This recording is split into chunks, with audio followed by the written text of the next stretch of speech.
everybody. I'm here today to talk to you about the truth about sport mode. I will be answering a simple question of, is it better to drive a car in sport mode? And I'll be telling you the truth. Let's get right into the video. As you can see right here, this is the sport mode on my Honda CR-V. Okay, I'm going to flip this camera around, sort of give you a better perspective of my face as I'm going to be talking to you. Let's put the car in park so I don't roll away, okay? So sport mode, what is it and what does it do? Sport mode essentially is a driving mode that is available in most modern cars that basically will allow the car to respond and react and drive in a more sporty manner. Now, it's going to have different shapes and forms on different cars, but for the most part, it keeps the car in gear for a longer time, therefore it revs a little bit higher on average. It gives you easier and faster access to the power.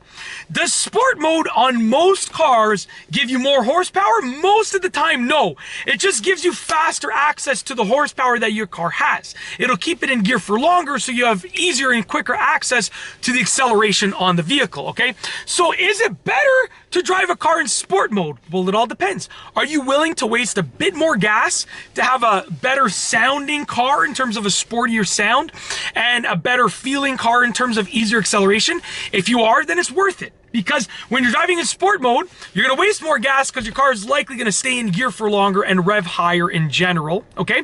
And it's also going to sound a little bit better. So there's a plus side. You get a sportier feel, more acceleration, sportier sound, but the downside is that you're going to waste more gas.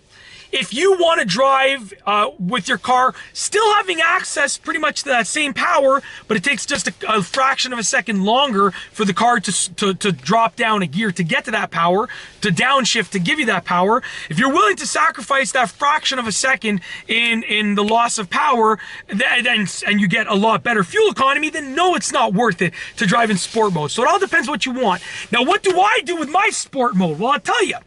Sometimes when I feel a little bit sporty, you know, I'm driving alone, late at night, running to get like a new tool or whatever. I'm in like sort of like my manly mode. I don't know, whatever you want to call it. I'm not trying to be stereotypical or anything. But when I feel like I need a little bit of power, I drop it in sport mode. And I hear the engine on the CR-V rev, okay? It's not a crazy engine, but it gives me a little sporty feel. It gives me that kick that I need.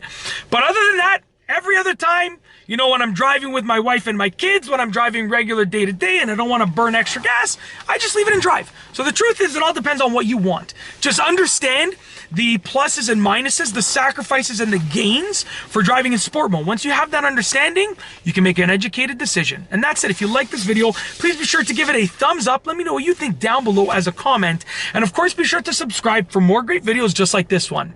And that's all I have for you today. Thanks for watching.